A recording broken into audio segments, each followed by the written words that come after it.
Hello, my name is Tog, and I exist, therefore I think too much. I have a blog, and normally I write in the blog based on what I wrote in my journal, but I don't write everything, so I thought I would read from my journal today. And none of these have a name. This is an excerpt from Alice in Wonderland, and then a follow-up from myself.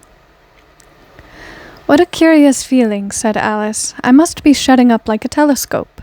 And so it was indeed. She was now only 10 inches high, and her face brightened up at the thought that she was now the right size for going through the little door into that lovely garden.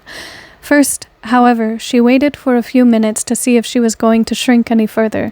She felt a little nervous about this, for it might end, you know, said Alice to herself, in my going out altogether like a candle.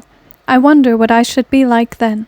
And she tried to fancy what the flame of a candle looks like after the candle is blown out, for she could not remember ever having seen such a thing.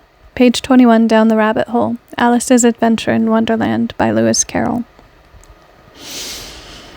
I can only imagine that as a flame dissipates, so to speak, that if it were to feel, what it would feel is emptiness entering. The flame would burn hot, but might feel chilled.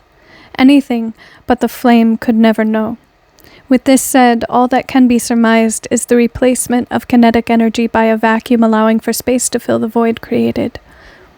I bet it tingles.